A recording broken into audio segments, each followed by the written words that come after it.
तुम कैसी हो जान? मैं ठीक ठाक बिल्कुल हो? ठीक हूँ। यहाँ आज तुम्हें मैंने एक मकसद के लिए बुलाया है। और मेरा जो भी मकसद होता है वो मेरा ज़ाती नहीं होता, मेरे मुल्क का होता है, मेरी आवाम का होता है। और मैं सब कुछ जानता हूँ कि तुम लोगों की नीयत बाज़ औक़ात बड़ी ख़राब हो जाती है और अपनी अपनी सोच रखते हो, लेकिन फिर भी मैं तुम्हें इसलिए बुलाता हूँ कि मेरे साथ शामिल हो और अपने आप को सही करो। मुल्क के लिए सोचो, अपना इतना ना सोचो। मिलेगा तुम्हें, सब कुछ मिलेगा, लेकिन मुल्क पहले है, उसके अलावा कुछ नहीं। मुल्क के लिए अगर सोचोगे तो मेरा मुल्क तरक्की करेगा, मेरी आवाम खुशहाल होगी, तो जाहिर है तुम्हें भी कुछ ना कुछ मिलेगा। और वो कुछ ना कुछ तुम्हारे लिए बहुत होता है, क्योंकि तुम जो चाहते हो वो ईमानदारी से हासिल करोगे तो उसमें बरकत है, और तुम ईमानदारी से हासिल नहीं करोगी तो उसमें बरकत नहीं है। मिलेगा वही जो तुम्हारे नसीब में है। मैं तो पाकिस्तान इसलिए आया था कि इस मुल्क में कुछ प्रोजेक्ट लगा सकूं, कोई काम कर सकूं। इनके आपस में झगड़े खत्म नहीं हो रहे, सिर्फ इन दोनों के नहीं, यहाँ तो हर कोई एक दूसरे के खून का प्यासा है। मैं क्या करूं, आप खुद बताओ। ये मामूली झगड़े हैं जो कि होते रहते हैं, हर मुल्क में होते हैं, हर जगह होते हैं। अगर घर में बर्तन होंगे तो खड़खड़ाएंगे, बोलेंगे, वो बजेंगे, अपना मौजूदगी का एहसास दिलाएंगे। तो ये कोई बड़ी बात नहीं है। मैंने अपने लोगों को समझाया है, मोहब्बत से।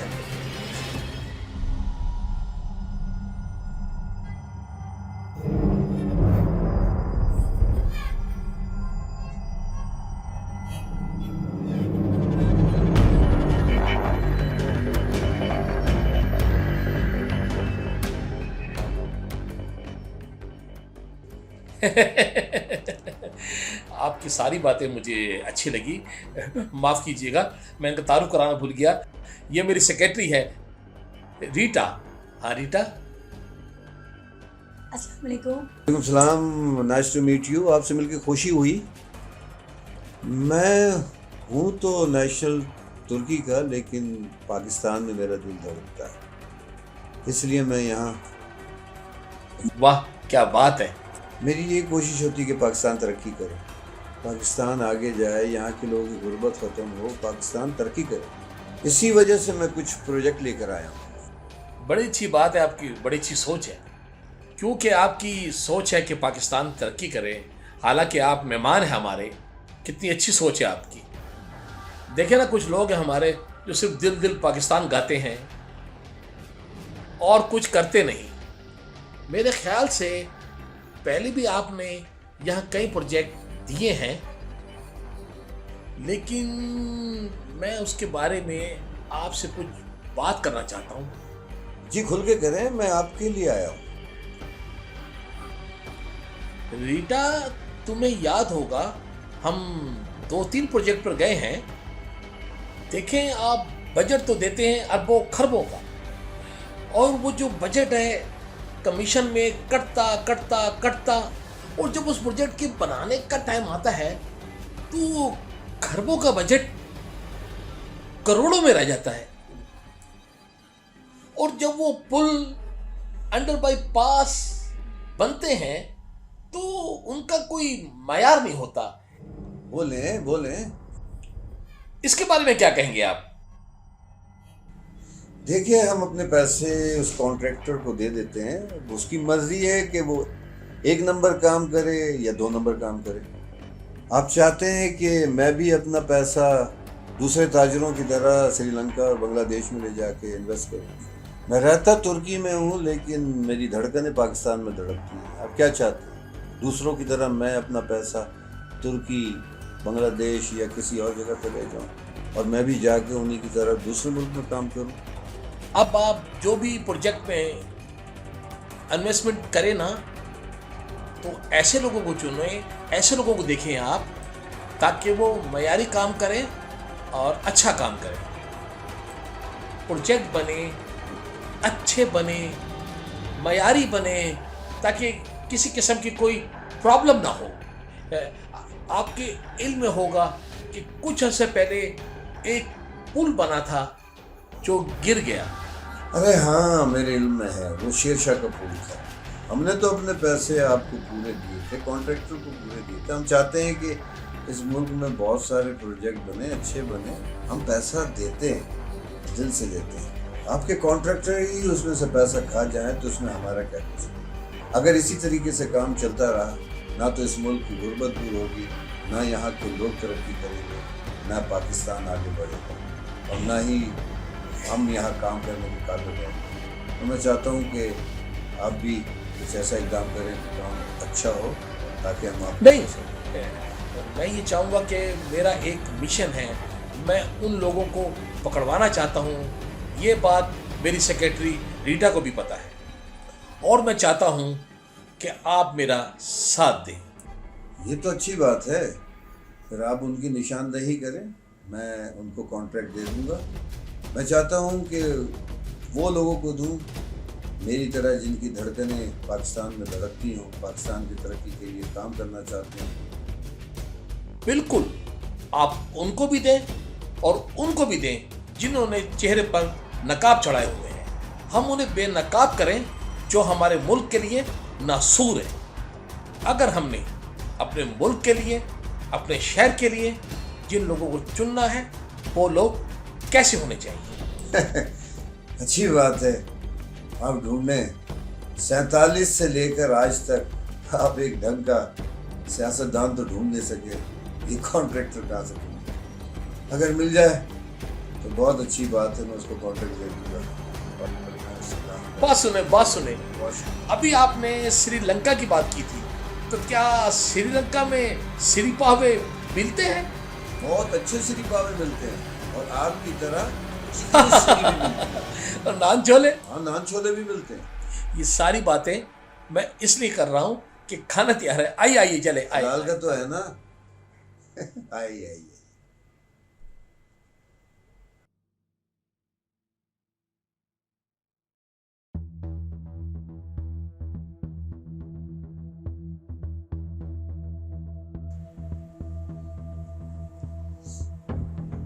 आइए आइए आइए, बैठे बैठे बैठे, तशरीफ रखिए। सलाम भाई। वालेकुम अस्सलाम। कैसे हो? तशरीफ रखिए मैडम, तशरीफ रखिए। नकवी, क्या धंधे शुरू कर दिए हैं? अब लड़कियों को लेके घूम रहे हो? भाई गरीब है और आपके पास काम के लिए आई है ये गरीब है तो अमीर हो जाएगी। आपके पास काम करेगी तो भाई तरक्की करेगी, कुछ बन जाएगी। मेहनत करेगी तो अमीर भी बन जाएगी और मुल्क के लिए अच्छा करेगी, मुल्क भी बेहतर होगा, इसके लिए भी अच्छा होगा। मैं समझ रहा हूँ आपकी बात भी भाई। अच्छा होगा। मैं ये चाह रहा हूँ कि आप इस पे नजरसानी करें, और समझ रहे हैं ना आपकी मेरी पेमेंट भी अगर हो जाए तो। काम कर रहे हो या दलाली कर रहे हो? बोलो। अरे भाई वो तो अपने पैसे हैं मेरे, ऐसी बात नहीं है। बस आप भाई इसका ख्याल करें, पीछे कोई नौकरी वगैरह का बंदोबस्त करें इसके। इसको देखो, ये हमें अभी तक नहीं समझे। हम क्या चाहते हैं इसको पता ही नहीं है। हमारे दिल में क्या है ये भाई जानता ही मजबूर है बेचारी काम के लिए, और हमसे पूछता है कि क्या चाहिए। हम काम करने वाले हैं, बेहया नहीं है। तुम इसको हमारे सामने लाकर हमें पिघलाना चाहते हो, ऐसा हो सकता है? सोचो, ऐसा कभी नहीं होगा। हम क्या हैं तुम जानते नहीं हो। हम इंसान हैं, वतन से मोहब्बत भाई मेरी बात तो अपने सुने आप से आप। करते हैं, लेकिन बढ़वत नहीं करते हैं। तुम्हारी बात मेरी समझ में नहीं आती कि तुम चाहते क्या हो। कभी तुम झगड़ा करते हो, कभी तुम धमकियां देते हो, कभी तुम गोलियां चलाते हो, कभी लड़कियों को लेकर आते हो, कभी टेंडर मांगते हो। तुम क्या हो यार, मेरी समझ में बिल्कुल नहीं आता है कि तुम आखिर हो क्या और चाहते क्या हो। तुम ये बताओ मुझे यार, मैं अभी तक नहीं समझ पाया। क्यों क्या करना चाहते हो, मैं बिल्कुल नहीं समझ पाया। एक जगह हो, अपना बताओ क्या मकसद है तुम्हारा, क्या वाजे चाहते हो तुम। मैं हर चीज को बताऊंगा तुमको। यहाँ ये करो, ये करो, ये करो। लड़ाई झगड़े से कुछ नहीं होगा। ये वतन लड़ाई झगड़े के लिए नहीं बना है। ये वतन बना है मोहब्बत के लिए, भाईचारगी के लिए, एक दूसरे का दुश्मन बनाने के लिए नहीं, दोस्त बनाने के लिए, भाई बनाने के लिए। इस वतन को बहुत आगे जाना है, बहुत। लेकिन तुम जैसे लोग इस मुल्क को नुकसान पहुंचा रहे हैं। मैं समझ नहीं पाता यार कि तुम लोग आकर इस मुल्क में रहते भी हो और इसको नुकसान पहुंचाते हो। खुदा के वास्ते रहम करो यार इस मुल्क पर। इतनी प्यारी प्यारी लड़कियां हैं, इनको भी कुछ काम करने दो। देखिए सर, ये मुझे यहाँ काम का लालच देकर लाया था और अब पता नहीं क्या कुछ बकवास कर रहे हैं। मैं मजबूर जरूर हूँ, आप प्लीज मुझे इससे बचा लें, प्लीज मुझे इससे बचा लें आप। ये क्या कर रही हो तुम? तुम्हें मैं नौकरी के लिए लेकर आया हूँ भाई इसको मैं यहाँ पे आपके पास, और ये नखरे दिखा रही है। भाई मान जाए, सिफारिश मान जाए भाई मेरी, इसकी कहीं नौकरी दिलवा दें आप, मेहरबानी होगी आपकी। तुमने मुझसे पूछ कर दिए थे? उनके अकाउंट में तुमने खुद डाले थे। हाँ? अब तुम चाहते हो कि मैं तुम्हारे 50 लाख तुम्हें दिलवा दूं। मैंने तो नहीं कहा था तुमको कि तुम 50 लाख दो। और क्यों दिए, तुम्हारा मकसद क्या था, क्या नहीं था, ये सब तुम जानते हो। लेकिन मैं भी जानता हूं। अरे नहीं भाई, मैं इसकी गरीबी से फायदा नहीं उठा रहा। मैं तो इसकी मदद करने के लिए लाया हूँ कि आपके पास नौकरी के लिए आप कुछ करें। लेकिन क्या कर सकते हैं बताएं? भाई बॉडी तेज है, ये बहुत तरक्की करेगी जी। एक बात याद रखना, रहमान काम करता है और उसके पास काम ही चलता है। तुम समझ से बाहर हो, तुम 2 नंबर आदमी हो और तुम्हारी तमाम बातों को मैं समझता हूं। बस मैं तुम्हें समझा कर थक गया हूं। ये मुल्क इसलिए नहीं बना के तुम लोग सिर्फ करप्शन करो, काम नंबर 2 करो और मेरे पास आ जाओ। मैं तुम्हारी बातों में नहीं आऊंगा। मैं सिर्फ काम बस, और कुछ नहीं।